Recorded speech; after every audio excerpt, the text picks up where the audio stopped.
support they need in schools, as well as working with schools to support them in developing a triple science offer for all pupils, ahead of introducing a statutory entitlement. A successful STEM sector is a diverse one, and it starts with inspiring the girls of today. Thanks to this government embracing AI, constituencies such as Airdrie and Shotts are seeing substantial investment in data centres which will create jobs and re-industrialise former industrial heartlands. On National Engineering Day, does she agree with me that this government's commitment to vocational training and apprenticeships will open more doors to young women in towns and cities across the country to join the STEM workforce and lead the AI revolution? Minister. My honourable friend speaks from experience in education and is absolutely right. That's why we're investing £187 million in our Tech First programme to bring digital skills and AI learning into classrooms and communities, while 7.5 million workers are set to gain essential AI skills through our industry partnership. Training will open up opportunities in constituencies like Airdrie and Shotts and put women and girls at the centre of the AI revolution, and I commend his work in this area. Alison Bennett. Thank you, Mr. Speaker. Does the Minister seriously believe that cutting funding for the International Baccalaureate, a qualification proven to keep more girls studying STEM subjects, will help increase the number of women entering STEM industries? Minister. An Education Minister will be happy to discuss that with her. Jack Rankin. Number 4, please, sir. Minister, welcome. Thank you, Mr. Speaker. This government is determined to break down barriers to opportunity so that everyone can achieve success, and this commitment is underpinned by strong data and evidence. Jack Rankin. Thank you, Mr. Speaker. Earlier this year, the Education Secretary said that white working-class boys had been betrayed. Yet this summer, MI5, MI6 and GCHQ ran an internship scheme which was open only to people from ethnic minority backgrounds. I'm afraid, Mr. Speaker, the House of Commons runs a similar scheme in partnership with the Windsor Fellowship. What message does the Minister think it sends to our children that some doors are closed because of the colour of their skin, particularly in the context of what she said about white working-class boys? Minister. Thank you, Mr. Speaker. I have a lot of respect for the honourable gentleman as a fellow Berkshire MP, but I would just gently say to him it is right that people who serve our country in whatever form reflect the communities that they serve. These schemes are about levelling the playing field, not about creating an unfair advantage, and everybody who is given a place is done so on merit. This party, on this side of the House, we follow the evidence. He just follows the honourable member for Clacton. Foreign Session Lobby. Thank you, Mr. Speaker. As we come to the end of celebrating Black History Month, I think it's vital that we continue to promote diversity in all workplaces. Does the Minister agree with me that it's fundamental for us to have DEI practices in all workforces so that we can fight equality, fairness, transparency, preventing discrimination, especially discrimination that far too many people still face in the workplace? Minister. I thank the honourable lady for her question and for her great campaigning work. I agree with her that we must do absolutely everything possible to break down all barriers to opportunity in our country. Secretary of State Clerk. Thank you, Mr. Speaker. Labour's previous definition of Islamophobia was adopted by councils which had grooming gang scandals. And it said that even talking about grooming gangs was an example of anti-Muslim racism. We know from Louise Casey public servants didn't speak up because they were scared of being called racist, and now they're bringing in a new definition, but they're refusing to tell the public what's in it. So will she commit to publishing the draft definition before it's adopted for full public scrutiny? Minister. Wherever there's abuse, it should be tackled, and we will be publishing details in due course. We now come to topical and still fairness. Still fairness. Topical 1. Sorry, Mr. Endometriosis care is an... Thank you, Mr. Speaker. In October, we celebrated Black History Month. It's been an opportunity to renew our commitment to maintaining all the progress that we have made and ensuring that racial hatred has no place in our society. This year also marks the 60th anniversary of the Race Relations Act, enacted by a Labour government. We will continue to build on its legacy with our plans to introduce the Equality, Race and Disability Bill in this Parliament, and we have also established the Race Equality Engagement Group, chaired by the Noble Baroness Lawrence. Endometriosis care is in urgent need of reform. I have lost track of the number of young women who have contacted me to share their horror stories, some of whom have been more than a decade to receive a diagnosis. The system is failing them, and I welcome the government's commitment to update the women's health strategy, but can the Minister confirm that menstrual health conditions such as these will be at the forefront of the renewed strategy? Thank you. I'm grateful to my honourable friend and for all the campaigning she has done on this issue. She is right that too many women suffer trauma and pain, their symptoms and concerns not taken seriously, and we are committed to prioritising women's health. We've commissioned a number of studies focused on endometriosis diagnosis, treatment and patient experience, alongside 6 research trials totalling an investment of approximately £5.8 million. This will be an essential part of our 10-year health plan. Secretary of State, clerk continue. In January, the Supreme Court ruled that sex means biological sex. This was a huge victory for women's rights. But now we hear that she's kicking the EHRC's much-needed guidance into the long grass. But the law is not changing. The law is as it's always been. So will she release the guidance and make sure that women's rights are protected? Mr Speaker, if I may, I'd just like to say how moved I was by the interview that the Right Honourable Lady gave to The Times about her experience and that of her son. I'm really pleased that both of them are doing so well and that she's back with us in this House today. Mr Speaker, we are committed to protecting single-sex spaces, and as I set out in this House, I welcome the clarity of the Supreme Court ruling, and providers should follow it. The EHRC have given me the Code of Practice. We're working through that. It's a lengthy document covering all of the protected characteristics. Any suggestion of delay is simply wrong. The EHRC should know that I am legally required to consult the devolved governments. The EHRC have been asked to carry out a full regulatory impact, they have not been asked to carry out a full regulatory impact assessment, but instead a minimum assessment. Secretary of State, Topicals, Lawrence Turner. Dyspraxia is a common condition, but public awareness levels are still too low. Does the Minister agree that more needs to be done across government and society to raise awareness of dyspraxia? Yes, Mr Speaker, I do. We want a more inclusive society where neurodivergent people, including those with dyspraxia, are supported to thrive. We're working across government, supporting earlier intervention in schools, including through the Partnerships for Inclusion of Neurodiversity in Schools programme, SEND reforms coming forward in the new year, but we're also beyond education, taking a wider view of how we ensure people with conditions like dyspraxia are not held back.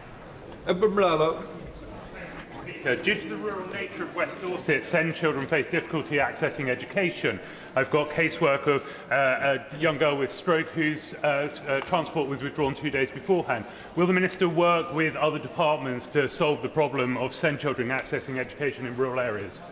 I'm grateful to the honourable gentleman. I recognise the concern that he has raised and that many members across this House have raised. That's why we'll be setting out our plans to make improvements to the system through the Schools White Paper, and I'd welcome the contribution of the honourable gentleman and his colleagues as part of that process, because I think it is important that we put children's interests first and get to the right system, particularly around early identification of need.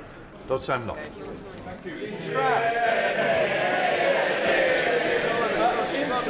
A fantastic volunteer group, the Night Angels, started by Chrissy Lowry, patrol the streets and the trains to give safety for young women. Would the Minister support this group, and also would she like to join us on a patrol donning the trademark pink fluorescent jackets? Thank you. Minister. The Secretary of State is already wearing a pink jacket. I just want to pay absolute tribute to the group in his constituency, and I know that the Victims and Violence Against Women and Girls Minister will be visiting Stroud very soon and has offered to don the pink jacket on our behalves. Alison Gray. Thank you, Mr Speaker. Last night I was honoured to speak at an event you kindly hosted with the RNID. I met Craig, the Chief Executive of Action Deafness, which delivers vital services across my constituency, as well as Stuart, an academic focused on the needs of deaf young people. They told me that deaf people too often navigate support from siloed health, education and welfare systems that create barriers. So what steps is the Minister taking to coordinate cross-departmental support for deaf people to prevent them from falling between the gaps? The Honourable Lady raises an important point, and I'd be more than happy to make sure that she has a meeting with the relevant Minister to discuss her concerns and to make sure that action is being taken across government to address them. Right, that completes those questions. Before we come to Prime Minister's questions, may I extend a warm welcome to the President of the Portuguese Parliament and his delegation, who are with us in the gallery today. We now come to Prime Minister's questions. Mr Conor Rand. One, Mr Speaker. Deputy Prime Minister.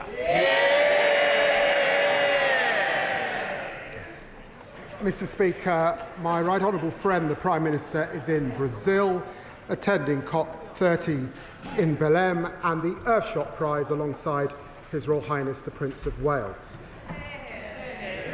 Mr Speaker, the thoughts of the whole House remain with those affected by the appalling scenes that we saw in Huntingdon and Peterborough, where I spent 7 years of my life at school. We thank our emergency services for their outstanding professionalism and the individuals who showed such tremendous courage to defend others. Mr Speaker, this weekend is Remembrance Sunday. We will never forget those who fought to defend our freedom. It's been one of the greatest honours of my career to meet our troops around the world, whether in Cyprus, the Gulf or Australia. This week, the government announced the biggest renewal of armed forces housing in more than 50 years, kick-starting one of Britain's most ambitious building programmes in decades. This morning, I had meetings with ministerial colleagues and others. In addition to my duties in this House, I shall have further such meetings later today. Thank you, Mr Speaker. And can I start by congratulating the Deputy Prime Minister on being the first black person to ever answer Prime Minister's question. A landmark moment for this place in our country, and I hope he is proud. Mr Speaker, my 8-year-old constituent Phoebe is battling cancer, and her parents are fundraising to help with treatment costs and to raise awareness of Phoebe's condition. And people across my constituency have been moved by her story and have come together to raise over £122,000. So will the Deputy Prime Minister join me in paying tribute to Phoebe's inspirational bravery? And will he celebrate the incredible generosity and community spirit of Altrincham and Sale West? Deputy Prime Minister. Well, it's very kind of the honourable gentleman to say that, and I'm conscious that my right honourable friend, the member for Hackney North and Stoke Newington, and indeed the leader of the opposition, are both trailblazers who've stood at this dispatch box, and it's important to recognise the progress that we've been made, particularly in the wake of Black History Month. I also thank my honourable friend for raising this issue. It's heartwarming to see a community rally around someone as brave as Phoebe. So I wish Phoebe, her twin brother Eric, and her parents Lindsay and Mark the very best in their fight against cancer. Shall the Secretary of State for Defence, James Coughlin. Thank you, Mr Speaker. And can I begin by associating myself and the opposition with the remarks by the Deputy Prime Minister about the terrible and horrific attack in Huntingdon. We wish a speedy recovery to those still in hospital and pay tribute to the brave actions of the public and the police. Now, Mr Speaker, overnight, the father of the girl assaulted in Epping by Hadish Gabatu, the illegal immigrant, released by accident, said the government had failed them relentlessly. Now, I confess, I'm surprised the Deputy Prime Minister hasn't already apologised. So I'm going to give him an opportunity now. Will he apologise to the family concerned? Deputy Prime Minister. Well, it's great to see the honourable gentleman in his place. I had expected to see the Shadow Justice Secretary, but nevertheless I'm pleased to see the honourable gentleman. He must have missed He must have missed the debate, because in the debate, of course, I said sorry for the anxiety caused whilst Kibatu was at large, and I repeat that, and it's hugely important that Dame Lynn Ann Owens now gets to the bottom of what has happened with her further investigation. James Cartledge. Thank you, Mr. Speaker. Watching the interview last night, I have to say it was absolutely heartbreaking. And I have to say, Mr. Speaker, I do think he owes it to offer an apology here on the floor of the House. But he should have done that at the start of his remarks, Mr. Speaker. These are very serious matters, Mr. Speaker, which is why I want to ask him a further very important question. Can he reassure the House that since Kibatu was released, no other asylum-seeking offender has been accidentally let out of prison? Deputy Prime Minister. Well, the House is thankfully quiet, so I'm surprised the honourable gentleman didn't hear me when I said that of course I apologise and I'm sorry for the anxiety caused. But look, let me just remind him that he was a justice minister that allowed our prisons to get to this state in the first place. And it's now for us to fix the mess that we've got into. It's important that Dame Lynn Ann Owens can now continue her work and understand what is happening. He knows that early release has begun under their watch in 2021. Mr. Speaker, these are extremely serious crimes that we are talking about. I'm going to ask him the question again. Can he reassure the House that since Kibatu was released, no other asylum-seeking offender has been accidentally let out of prison? It's a very specific question for him to answer. Deputy Prime Minister. After his release, I put in place the toughest checks we've ever had in the prison system. It is important that Lynn Owens is able to get to the bottom of her work. I suspect there'll be more checks and balances we need to do. What we inherited was a complicated system that they set up, letting people out on the sly. That's part of the problem, and we're trying to fix it. James Cartledge. Mr. Speaker, he's the Justice Secretary. He's responsible for the justice system. He needs to take responsibility, and I'm asking him a straight question. And I'm going to repeat it once more for the avoidance of doubt, because he didn't answer it twice. He's here to answer questions. Can he reassure the House that since Kibatu was released, no other asylum-seeking offender has been accidentally let out of prison? It's a clear question. Can he give an answer? Deputy Prime Minister. Get a grip, man. I know I'm the Justice Secretary. That's why I'm at the dispatch box, also as Deputy Prime Minister. We know that. I'm not going to pray in aid. Dame Ann Owens is a former Deputy Commissioner in London, head of the NCA. It is for her to get to the bottom of that work.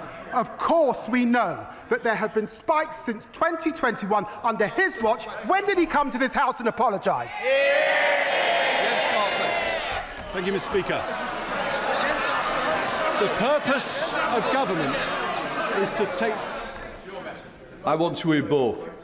Quiet. James Cartledge. Mr. Speaker, it's getting noisier now, so just in case he didn't hear me. He's the Justice Secretary. Can he reassure the House that since... Order. I will have no gestures from the balcony. Let me reassure you, don't gesture to me. It's not a wise decision. This is important. Prime Minister's questions, all our constituents are listening. People in Epping and right across the country want to know the answer, Mr. Speaker. So I'm going to ask him again. He's the Justice Secretary. Can he reassure the House that since Kibatu was released, no other asylum-seeking offender has been accidentally let out of prison? Can he answer the question? Deputy Prime Minister. I've got to tell you, I spent 14 years in opposition, and I did a hell of a lot better than he's just done. I have answered the question. Under their watch, prisons were in a mess. Suicides went up. Prison officers cut. 20,000 neighbourhood polices lost. We've deported more in the last year than they deported in the last 5 years. Please, I'm not going to take any lecture from the honourable gentleman. Mr. Jewis and Mr. Stafford, you test my patience each week. Today's not the day to test my patience. We do have quite a bank holiday, so I certainly wouldn't want to be testing it at the moment. James Cartledge. Thank you, Mr. Speaker. The public are extremely concerned about what happened in the COP30 case. They want to know there won't be a repeat. So I'm putting to him a very clear question about his responsibilities. I repeat, can he reassure the House that since COP30 was released, no other asylum-seeking offender has been accidentally let out of prison? Can he answer the question? Deputy Prime Minister. Mr. Speaker, I'm looking forward to being up against the member for Newark next time. In 25 years in this House, I've not witnessed a more shameful spectacle, frankly, than what the party opposite left in our justice system. Their criminal negligence on his watch as a former Justice Minister. They left our prisons on the brink of collapse entirely, threatening to allow offenders to run wild on our streets. He knows that. Rape victims waiting years for their day in court. He knows that. Neighbourhood policing decimated, leaving our people feeling unsafe in their communities, and they haven't learned a thing. We are tackling knife crime, that's why it's falling. 13,000 more bobbies we are putting on the streets, kicking out 5,000 foreign criminal offenders. I've got to say to the honourable gentleman, he should do better. Thank you, Mr. Speaker. My constituent, Georgia Hart. More, I got it to 6. James Cartledge. Order. It is 6. All right. 6. You've had your 6. Sorry, I was correct. Jonathan Brash.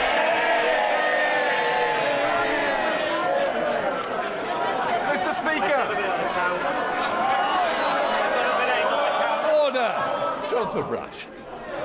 Mr. Speaker, my constituent, Georgia Hart, was just 15 years old when she was diagnosed with Friedreich's ataxia, a cruel and degenerative condition that slowly robs a person of their mobility and independence. Since then, her courageous parents have battled day in and day out to raise awareness and money to get her the treatment she needs.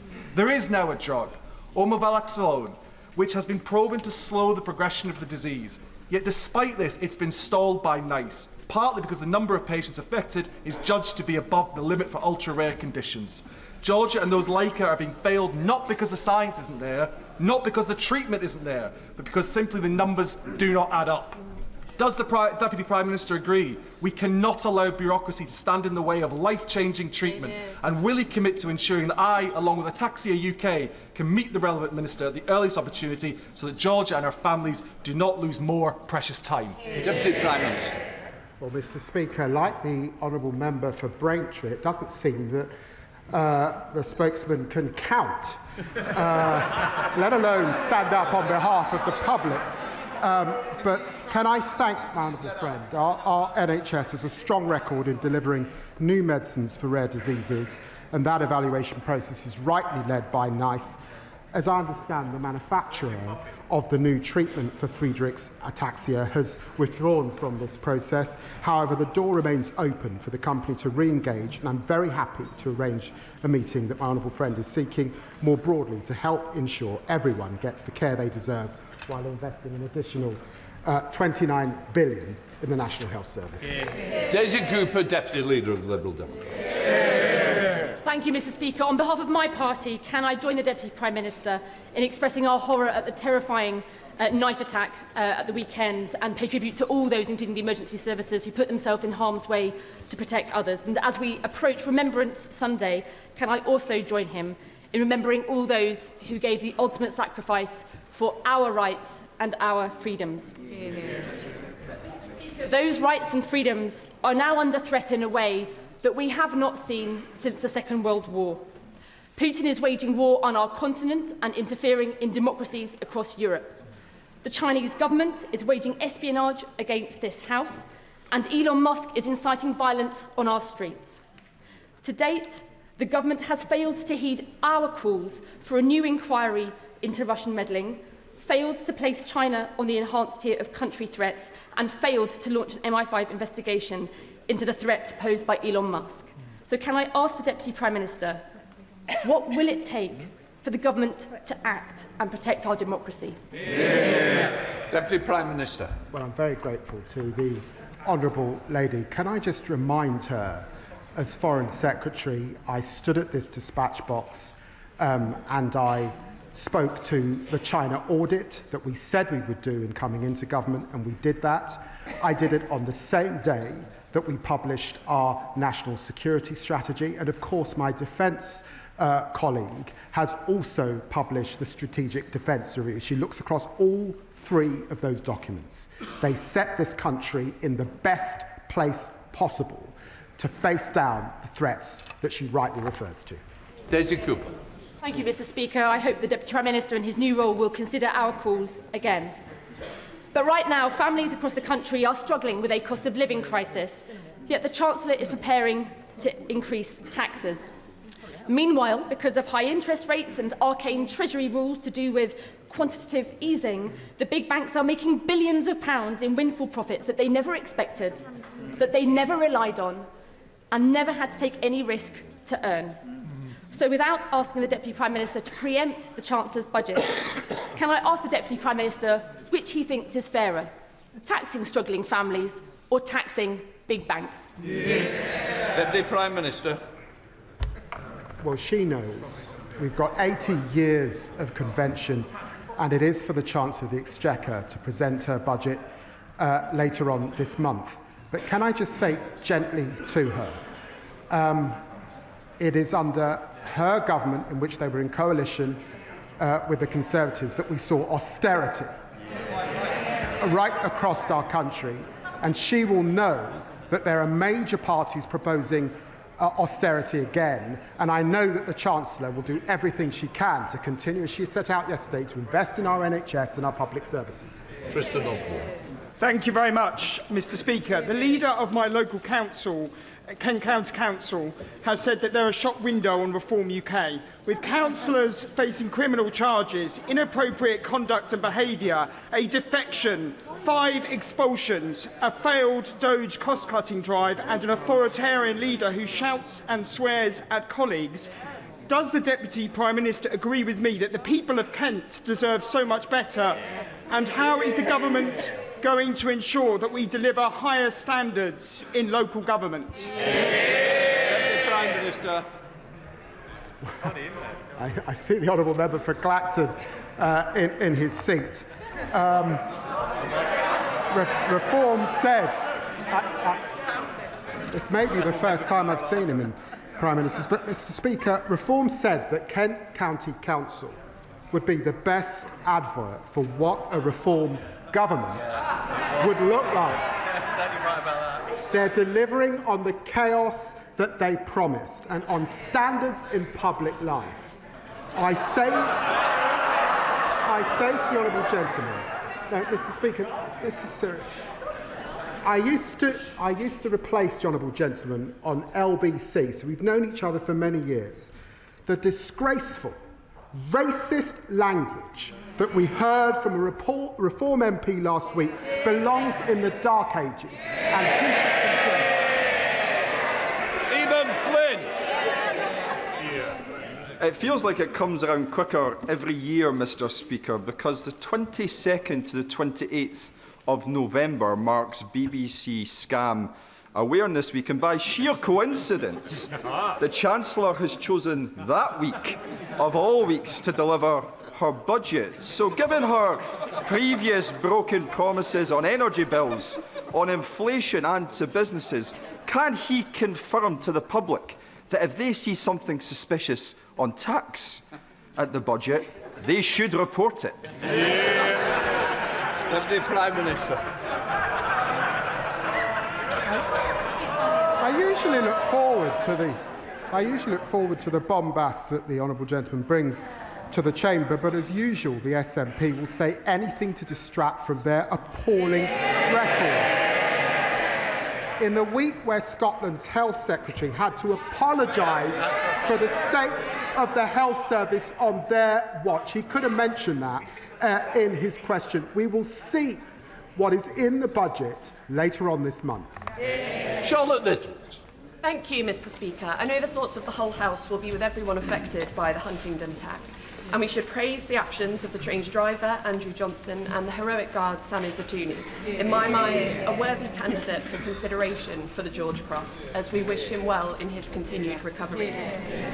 Andrew Johnson told ITV News he was, quote, just doing his job.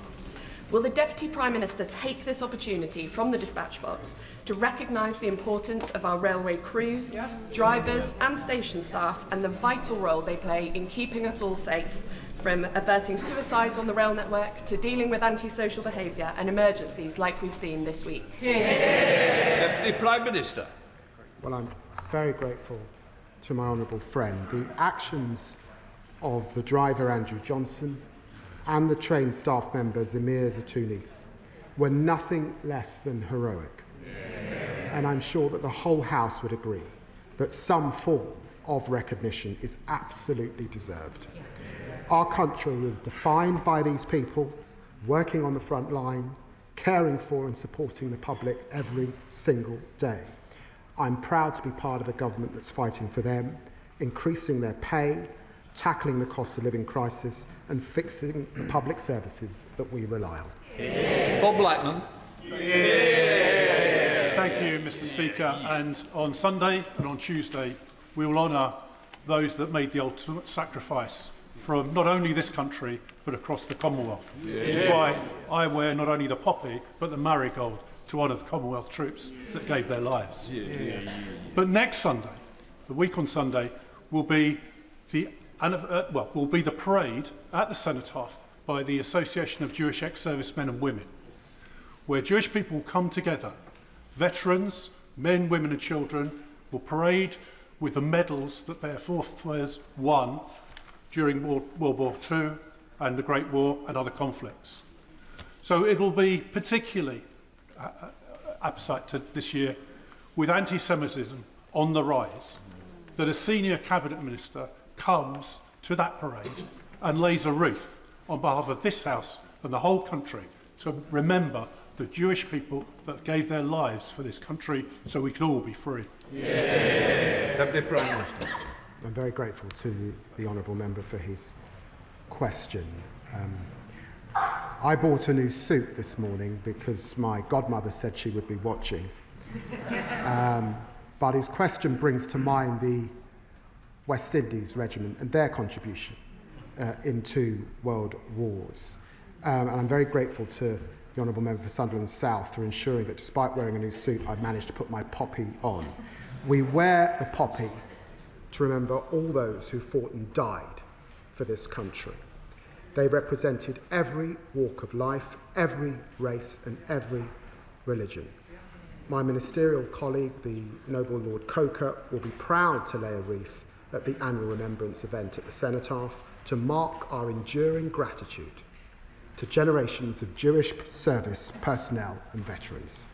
And I'd like to thank Ajax for organising the event and for all they do throughout the year to keep alive the memory of Jewish people, many of whom are in my constituency, their descendants in my constituency in Stamford Hill, who gave their lives for this country. Jean Joseph. Mr. Speaker, I'm regularly contacted by leaseholders and residential freeholders from across Ashford, Hawkinge and villages who raise concerns about rising property management fees, poor service and lack of transparency over what they are being charged for. As they already pay council tax, it is wrong they pay extra for maintenance of roads and green areas on their estates. Will the Deputy Prime Minister update the House on the actions the government is taking to reform the current outdated system so that my constituents can look forward to having stronger rights, greater powers and improved protections? Deputy Prime Minister. Well, Mr. Speaker, for millions of leaseholders, the dream of home ownership has fallen woefully short of what was promised. That's why we're implementing the Leasehold and Freehold Reform Act, providing homeowners with greater rights, power and protections. We'll bring the injustice of fleasehold to an end, protecting people from unfair costs.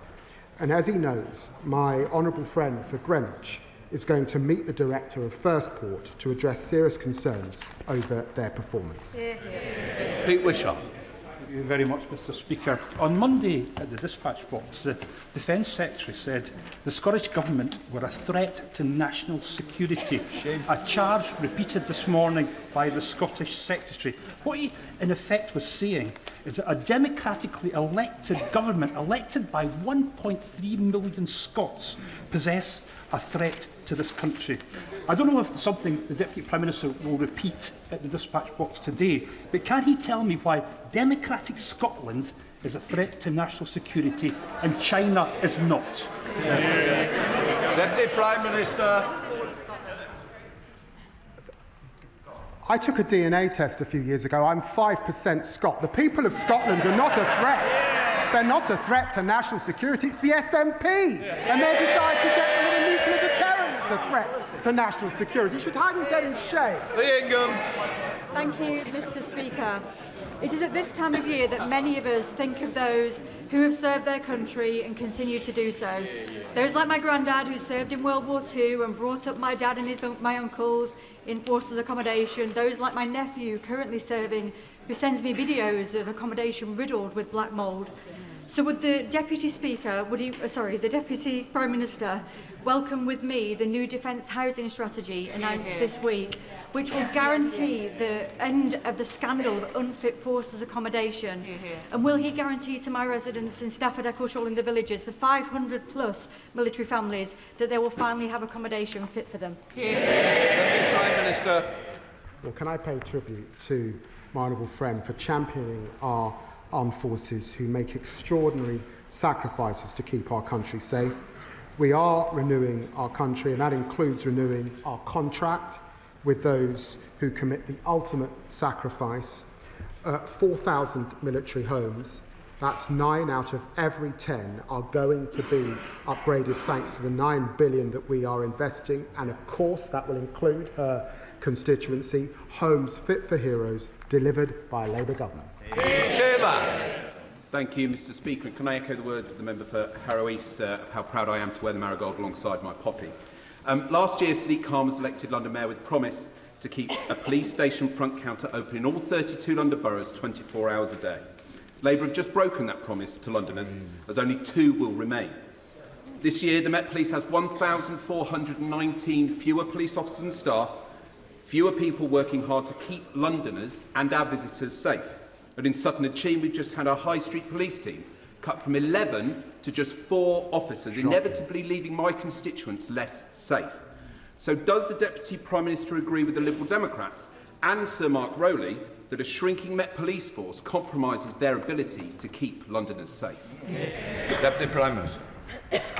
Well, as he knows, the previous government cut police officers and PCSOs while also critically underfunding the criminal justice system.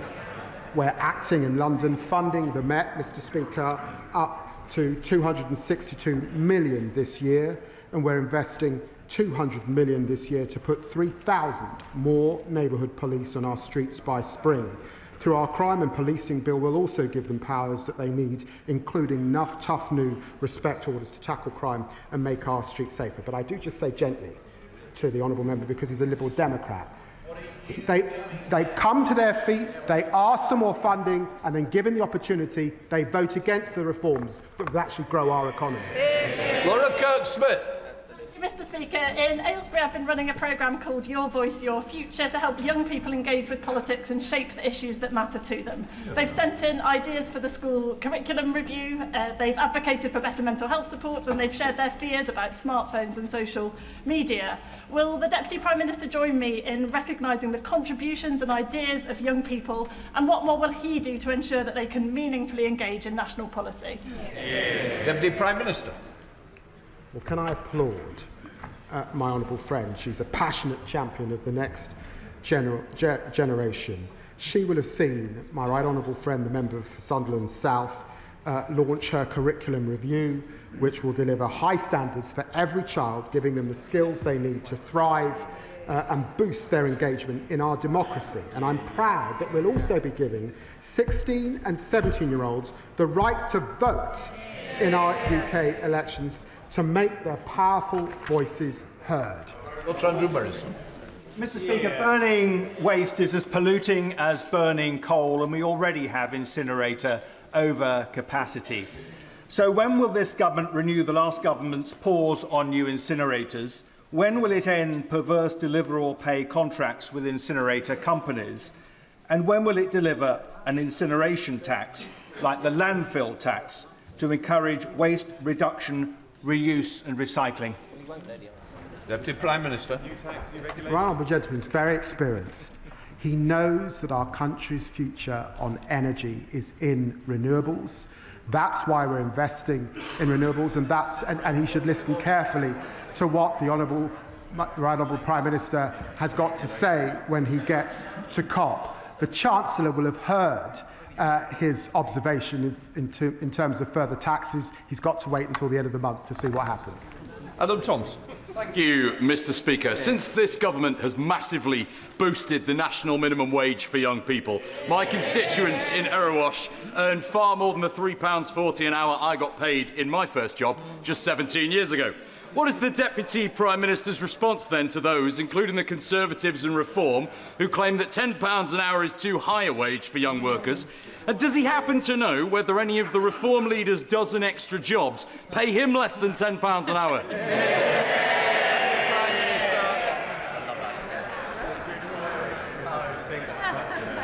Well, I was looking at the honourable member for Clacton's member's interests, and he's making quite a lot out of gold bullion.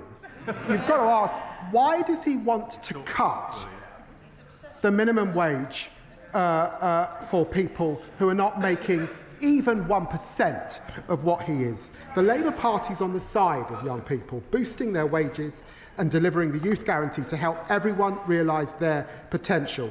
And I hope young people recognise what the two other parties want on their record. Thank you, Mr. Speaker. People across the country are fed up of extensive and needless delays caused by road, rail and utility works happening at the same time, a failure to coordinate. My Transport Duty to Coordinate bill would fix this and cut disruption, supporting communities and the economy. Now, I understand the government is looking for ways to support the economy, apparently. Will he pass on my proposal to the Chancellor and back my bill? Deputy Prime Minister. I'll certainly pass them on to the Chancellor. Tom Rutland. Thank you, Mr. Speaker. Seeing a dentist is crucial not just for people's dental health, but also for their broader health and well-being. But access to NHS dentistry has been a growing problem for a number of years. And in my constituency of East Worthing and Shoreham, only 2 out of 10 dentists are taking on new adult NHS patients, and the number is the same for children. So can the Deputy Prime Minister set out what this government is doing to improve access to NHS dentistry and to put a healthy smile on my constituents' faces? Deputy Prime Minister. My honourable friend is right to raise this issue. It's an important issue up and down the country. We're taking action to address the appalling inheritance received by rolling out extra urgent and emergency appointments across the country. We're also reforming the dental contract, recruiting more dentists and making sure that they work in the National Health Service for a minimum of 3 years. Mr. Speaker, the inclusion of Oxford University Hospital Trust in the rapid review of maternity and neonatal services is welcome, and reports today in the New Statesman and Channel 4 speak to failures at that trust. Will the Deputy Prime Minister commit that the outcomes of Baroness Amos's review will be carried out in full, and commit to this House that the review is the start of a sea change in maternity services and not a whitewash? Deputy Prime Minister. Baroness Amos is a dear friend of mine, and I know that the Health Secretary is considering her recommendations. Janet Davey. Thank you, Mr. Speaker. Mr. Speaker, we have seen Hurricane Melissa devastate Jamaica and leave the country in crisis. The Imperial College Storm Model states that the hurricane was unlikely without climate change. Now, I know that Prime Minister is at COP30 representing the UK against climate change, but I asked my right honourable good friend, the Deputy Prime Minister, if he will ensure that the UK leads the way on preventing climate change. Deputy Prime Minister, you're right. Well, I'm deeply saddened by the loss of life and the scenes of devastation in the great country of Jamaica. And like the honourable member, I have relatives in Jamaica, and I thank and commend my honourable friend for her personal fundraising efforts. The Prime Minister and the Foreign Secretary have been in touch with their counterparts to offer our full support, with 7.5 million of aid funding already mobilised. We've chartered flights from Jamaica for British nationals who are unable to fly home commercially. Jamaica will also receive 71 million from the Caribbean Risk Insurance Pool, funding which begun under the previous Labour government that they can draw on for their renewal. Rishi Sunak. Mr. Speaker, can I thank the Deputy Prime Minister for joining me at a recent event in Parliament to support the work of Prostate Cancer Research, a charity where I am an ambassador. He and I both believe that introducing a targeted national screening programme for prostate cancer is the right thing to do and would save lives. So does he also agree that the recent compelling results of the 162,000 patient European trial support this case, and that this evidence, alongside data from prostate cancer research and others, should be given significant weight by the UK's National Screening Committee? Deputy Prime Minister. Well, can I thank the right honourable member. Too many of us will sadly know someone affected by prostate cancer, and I have too many members of my family that are living currently with prostate cancer, which is why I'm very proud to co-chair the prostate cancer research event this year and last year with him, and I share his determination to boost research, speed up treatment and deliver better care. Now, he knows I'm biased, but these are rightly decisions for the Health Secretary. The UK National Screening Committee is reviewing the latest evidence of prostate screening and considering whether any changes should be made to save lives. We've invested 42 million jointly with prostate... Jenny Riddle-Carpenter. Thank you, Mr. Speaker. Over the past 15 years, there have been 170 cases of matricide, and in 2022, more women were killed by their sons than by strangers. Child-to-parent abuse is often linked to complex mental health, and earlier this year, I met with Laura and Ian, who are doing all they can to support their son with his rehabilitation after serving time in prison. Mr. Speaker, they are living in constant fear of physical harm from their son, who they love and adore. Will the Deputy Prime Minister support me in meeting the relevant minister to discuss the effects of child-to-parent abuse? Deputy Prime Minister. Matricide is a horrific crime, and we're committed to tackling it. Our VORG strategy will set out how we will halve violence against women, including domestic abuse, over the next decade. And, of course, I'll arrange for the Minister to meet with her. Final question, Martin Vickers. Mr. Speaker, Lindsay Oil Refinery in my constituency is under threat of closure with the loss of hundreds of jobs. A number of expressions of interest have been shown in taking over the whole site. If one of those passes the test of due diligence, could the Deputy Prime Minister give an assurance that the government will back the project and allow the continuation of operations at the refinery? Deputy Prime Minister. I can't give him that assurance from the dispatch box, but I will, of course, ensure that the relevant minister meets with him. A point of order, is it to correct the number of questions that I was right and you were wrong? I hope you're not going for a job at the Treasury. Come on then, James Cameron. It's on a serious issue, I think, Mr. Speaker, just to be clear. The Telegraph are reporting that a police manhunt has been launched for a second asylum seeker mistakenly freed from prison. The question is, Mr. Speaker, can you advise me on how I can ask the Justice Secretary whether he was aware of this when I asked him about it repeatedly in Prime Minister's question? You want to? No. You put it on the record. Right, let's just move on. Front bench change over.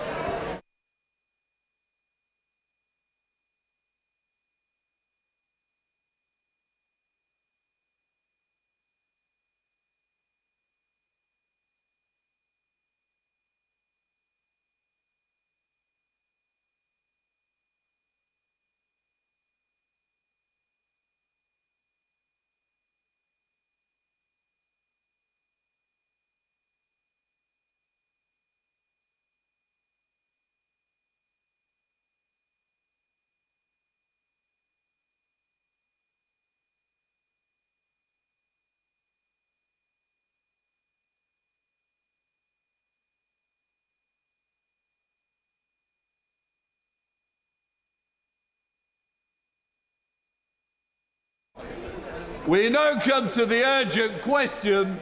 Dame Priti Patel. Speaker, to ask the Secretary of State for Foreign Affairs if she'll make a statement on the government's approach to the worsening conflict in Sudan. Minister.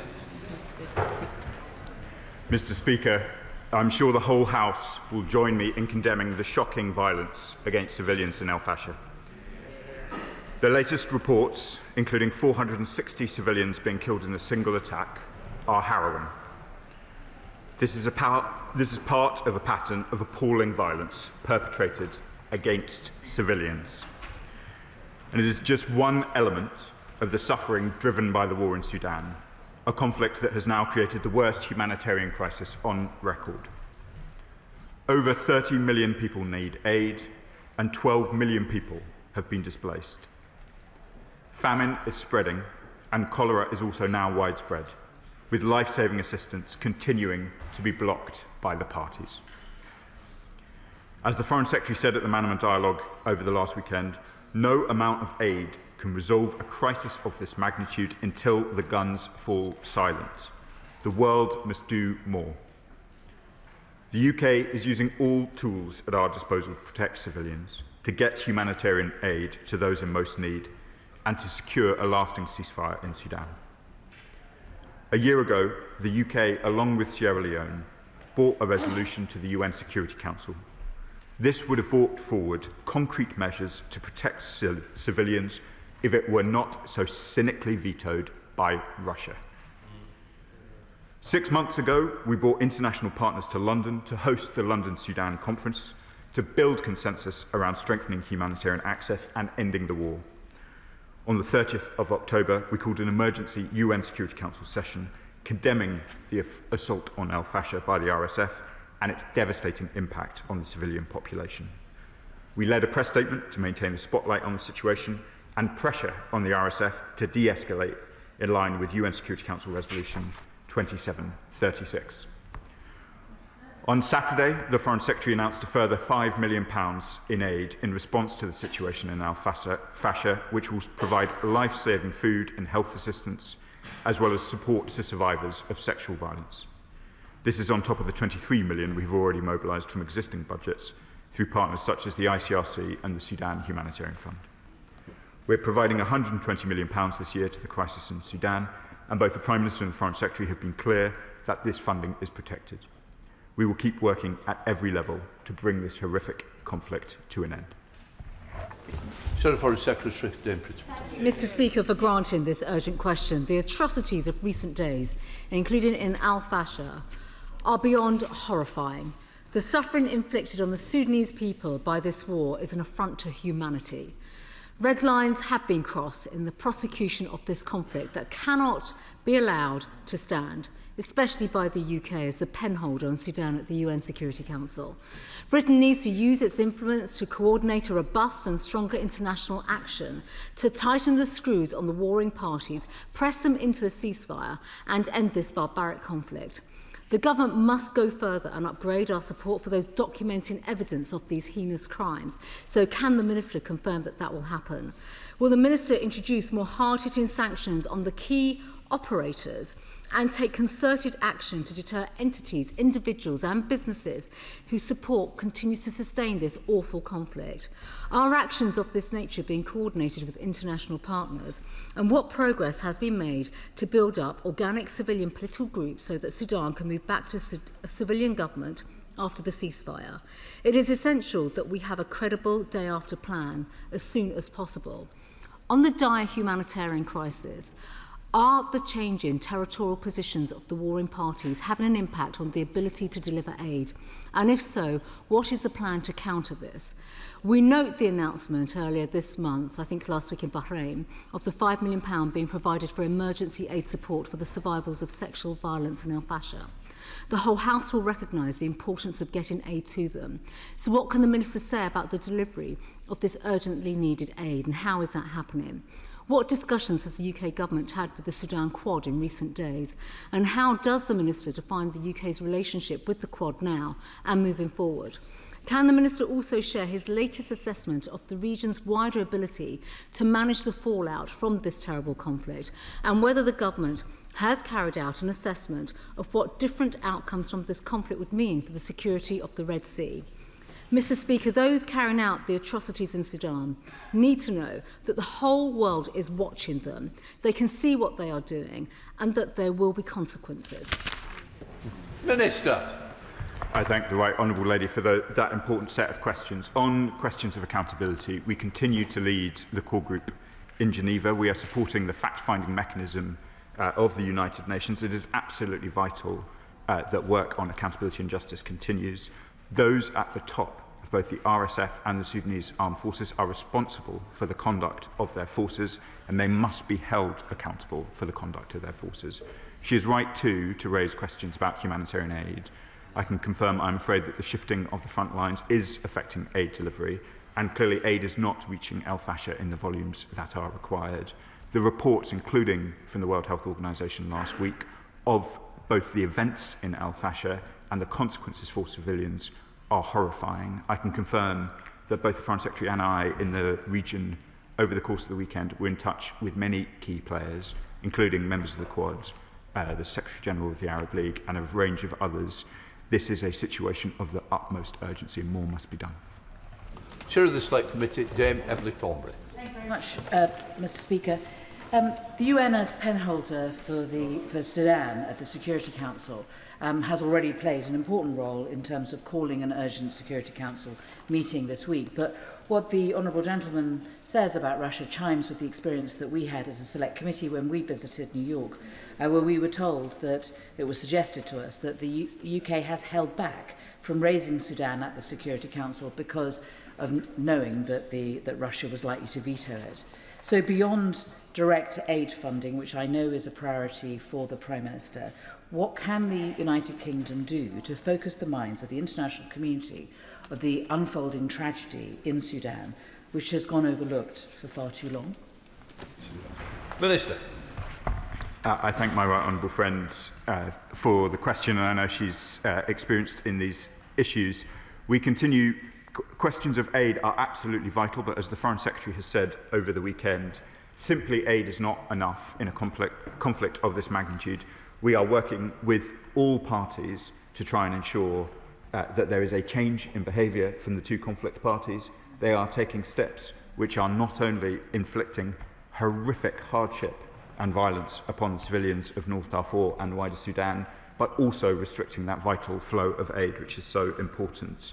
We will continue to work with a range of international partners, including the members of the Quad, in order to try and bring this conflict to a close. The Quad statement of the 12th of September is important. All external parties providing support to either side in the conflict must stop. Callum Miller, Liberal Democrat spokesperson. Mr. Speaker, the Rapid Support Forces capture of Al Fasher has ushered in a new phase of terror following its 18-month siege, and reports of systematic sexual violence against women and the summary execution of civilians are truly horrific. The Minister referred to the UN Security Council, which met last week, and demanded that all parties to the conflict protect civilians and abide by their obligations under international law. It is clear that those obligations are being entirely ignored. As the penholder for Sudan at the UN, the UK has a unique responsibility to show leadership and ensure that protection for citizens is more than just words. So I have three questions for the Minister. First, can he confirm whether the UK sought at the UN to secure a countrywide arms embargo? Second, does the government consider that the UAE is a party to the conflict? And third, in light of reports that British weapons have been supplied by the UAE to the RSF, Will the government ban arms sales to the UAE until it can be proven that Abu Dhabi is not re-exporting British arms to the RSF? Minister. Mr. Speaker, I'd like to take the opportunity just to be clear about some of these reports about British arms, because I can see from previous discussions in this chamber that there is some confusion. There was an article which made reference to a range of different arms that might be in use in Sudan. I've already spoken about the importance that all external parties do not support the two parties. And let me be clear, the UK is providing no arms which are of use in the conflict. The article referred to, as I understand it, a seatbelt or a harness, which is not a prohibited item, components of an engine, and a target practice item for which all exports were stopped in 2017. Now, I want to reiterate how carefully and strictly we interpret our arms obligations, but I want to clear up any confusion for the House. These are not items that in some cases are prohibited at all. None of those items are eligible for export at the moment, and none of those items would make any difference to the conflict scenes that we're discussing this afternoon. Thank you, Mr. Speaker. The situation in Sudan is beyond devastating. Indeed, Sudan's own ambassador has warned that there is a genocide taking place there. But I really want to urge the Minister, as we focus on those that are being violated. So can he ensure that the UK government is going to be leading all the international efforts to bring the perpetrators of the disgraceful violence against women and girls to justice, no matter how long that process takes? Minister. My honourable friend asked a critical question, and I'm pleased to confirm to her that today the UK has called for a special session of the UN Human Rights Council in our capacity as leader of the Sudan Core Group. This is further action on our part to ensure that, exactly as she says, there is accountability and scrutiny in this horrific conflict. Father of the House, Sir Edward Lee. Obviously, it's absolutely appalling for the people there, but we can't insulate ourselves, can we, from these sort of conflicts? And Mali is about to be taken over by terrorists all over Africa. Young, energetic young men are fleeing, walking across to Libya, being tortured, ending up in Calais. It just seems to me we must think out of the box on this. We shouldn't be washing our hands of that. I'm with my right honourable friend. Why are we cutting overseas aid at this precise moment when the whole of Africa is in absolute turmoil? We're not an island. They're coming here. It'd be much better, actually, if we arrested and deported these young men, sent them back with some help, not just deport them, not just lock them up, send them help and help rebuild Sudan, Eritrea, Somalia. Well, after all, we are one planet, aren't we? Minister. Mr. Speaker, I thank the Father of the House and my neighbour for the question. His questions often surprise me in the chamber.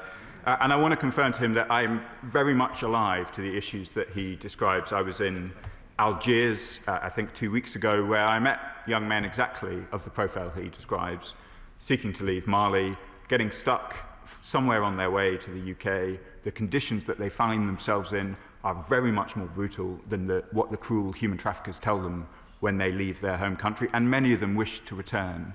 I will have to check subsequently, but I think the number from the support that we have provided in Algeria is 6,000 of men and women who will have returned to their country rather than attempt their onwards forward journey into Europe and possibly eventually to the UK. This is vitally important work.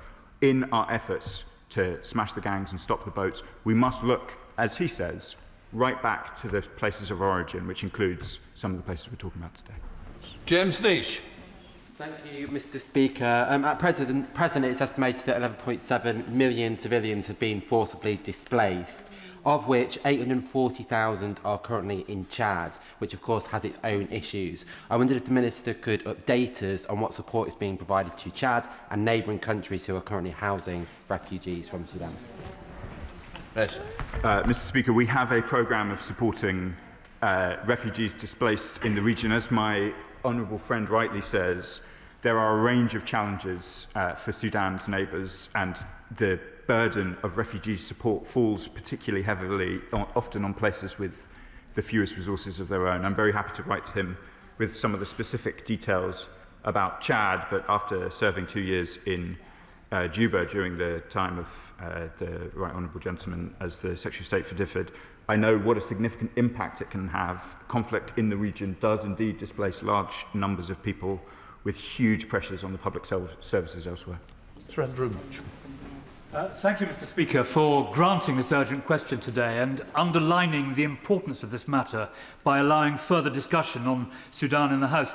The Minister is doing a very good job, but the whole House needs top-level Prime Ministerial involvement in this, in the same way that Sir Tony Blair and my noble friend Lord Cameron were involved when they were Prime Minister. Because what we are witnessing is wholesale slaughter. It's not today about money and humanitarian aid. It's about impunity, that these murderous thugs are bragging online about their part in the ethnic cleansing which is taking place. We need to keep very strong records to hold as many of these people as we can to account. And we need more action at the UN where Britain holds the pen.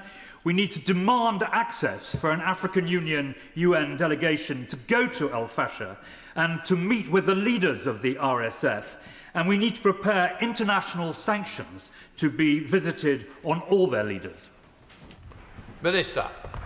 The Right Honourable Gentleman makes a powerful point based on long years of experience, and I'll certainly discuss his suggestions with the Minister for Africa. And Lee Stotts. Thank you, Mr. Speaker. As well as the IPC recently discovering conditions of famine in Al Fasher and in Kadugli, it stated that conditions in Dilling, South Kordofan, are likely similar to Kadugli, but can't be classified due to insufficient reliable data. Does he agree that just as it's unacceptable to indiscriminately kill civilians, health workers and aid workers and restrict aid access, it's also unacceptable to deny access for the purposes of famine classification? And is the government making that point to the belligerents? Minister. It's a very important point, and it is absolutely vital that IPC has the access it requires in order to make its classifications. I note with alarm and dismay how often this House is relying upon IPC classifications, not just in Sudan, but of course in Gaza as well, and it is vital that they can do their work properly, so their classifications, which are the world standard, can be relied upon. Brian Matthews. Thank you, Mr. Speaker. Last night at the adjournment debate, I called for a Lancaster House-style conference to be called for all the parties in the Sudan conflict, so that a way to peace can be found. Calls were also expressed from government benches for a peace-making force. Due to the urgency of the situation, can the Minister please see to it that both these suggestions are investigated and discussions opened with our partners in the region, including Nigeria, so that these can be enacted? Thank you. Minister. Mr. Speaker, I take note of the Honourable Gentleman's suggestions. I'm sure he'll be aware that 6 months ago we did host, I think it was in Lancaster House, a conference for the whole world in order to try and make progress on this question. We did so mostly privately, given the sensitivities for all involved. We will continue to do all that we can diplomatically, both publicly in the UN, behind closed doors, as part of a concerted effort to try and bring this violence to an end. David Turner. Thank you, Mr. Speaker. I want to associate myself with the comments, the remarks from the Honourable Member for Rugby yesterday, who noted that in previous conflicts in the world there had been concerted efforts to bring in some form of UN peacekeeping force. I note that this is not something, unfortunately, in today's world that seems to be very popular, and I forgive the Minister if he thinks this is a naive question, but what efforts, in addition to the humanitarian aid that we're giving, the diplomacy we're doing, can we do to actually stop civilians being killed right now by looking at any form of peacekeeping force, whether it be UN or African Union or whatever might, a coalition of the willing, to stop the civilians being killed right now?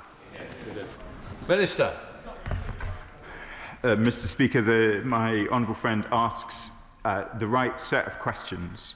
Of course, the first priority must be a ceasefire. There has been, as I know my honourable friend knows, peacekeeping forces in Darfur before, and they have faced very considerable difficulties in exercising their mandate when the conflict parties are not themselves prepared to take that vital first step, which is a ceasefire. Mr. Speaker, I've asked it before and I'll ask the Minister again. When is the government going to publish its Africa strategy North Africa and Sub-Saharan Africa, because I fear there'll be other events like this, other conflicts like this. And as the UK, the US and the French have divested politically, economically, diplomatically, and in terms of provision of aid, we've seen others fill the vacuum, such as China and Russia and proxies and terrorist groups, etc.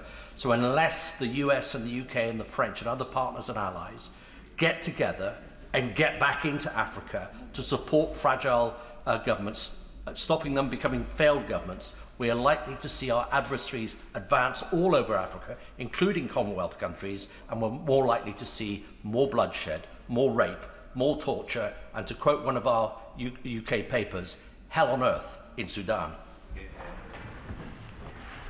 Minister. I thank the honourable gentleman for his commitment to these issues. I'd reassure him, I think I've been in North Africa twice in 2 weeks, and we will continue as a ministerial team to pay Africa the attention that it deserves.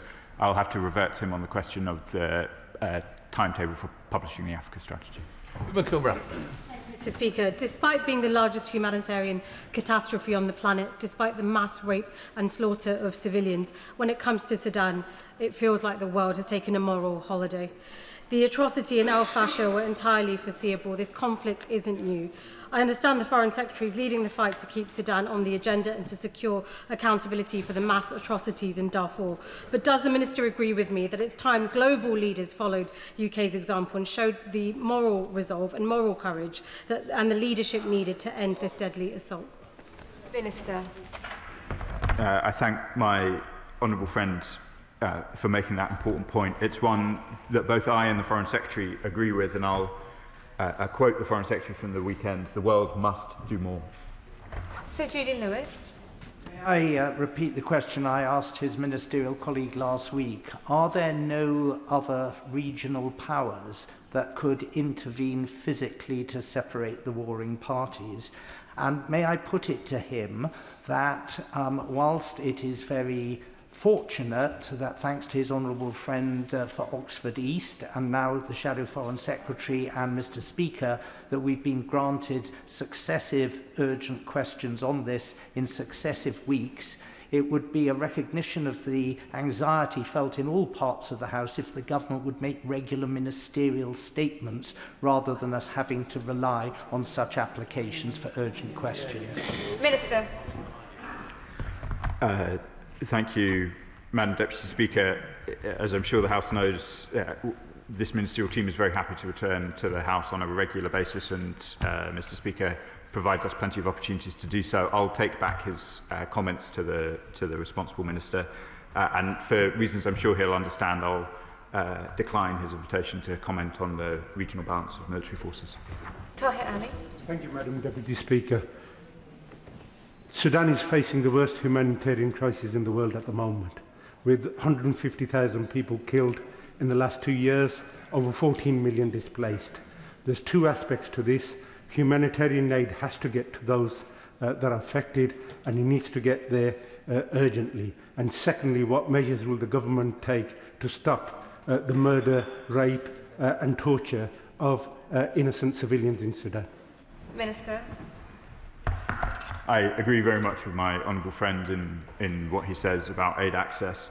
In terms of the tangible steps that we are taking, we are, as I said earlier, we have called today for an emergency session of the UN Human Rights Council on these questions. We've supported the fact-finding mission.